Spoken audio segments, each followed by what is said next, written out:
There's obviously the Nick Huda Mama Mamacita. Because I remember even at the time, what's amazing about that is that sort of gone so viral, but even my voiceover into it, I think I did a joke about Nick not knowing what a mother is or something. And I just think those little fun moments are like incredible. And then also for me, there's a really lovely vindicating moment when you had like, was it, I don't know if it was the tail end of Casa Amor, just after it, when there was like three or four guys, sort of everyone clocked how popular Amaya was, and she just had about four guys fighting for her. Just felt really full circle. Because to be yourself that unapologetically when you keep on getting it thrown back in your face must be so difficult, especially when she's not got her phone to have that positive feedback from the American public. So I found that really beautiful and empowering for her, and also hilarious that all these guys were like shamefully being like, do you know what, I actually just realized I think you're great now, actually.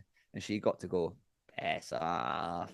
So for people who know you best from hearing your voice for your like playful, cheeky comments as the narrator of Love Island, what can they expect from your stand-up show? It's not as sort of like one-linery and jokey. I'm from the UK, so we do a thing called the Edinburgh Fringe Festival every year, where you sort of have to come up with these sort of like narrative shows. So I think it's quite a bit different to American stand-up, where I tend to have like a story. There's a story at the heart of the show and like a theme and a narrative. The closest thing I can compare it to is like a Mike Birbiglia, if anyone's like familiar with his sort of stuff, but it's that sort of narrative stuff, and that's what I like doing. So it's like storytelling and jokes. And I've never done stand up about Love Island really ever.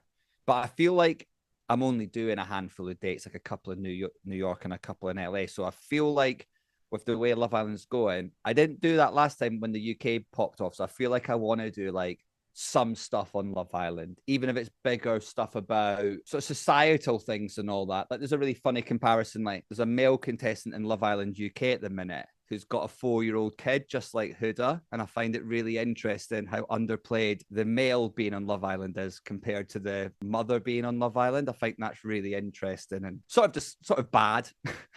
But also like funny, a funny area as a father to talk about and stuff. So yeah, there's things I'd love to talk about from both shows. But yeah, more a story and a sort of satisfying end, and that's the sort of thing I like to do, as well as obviously just like being funny.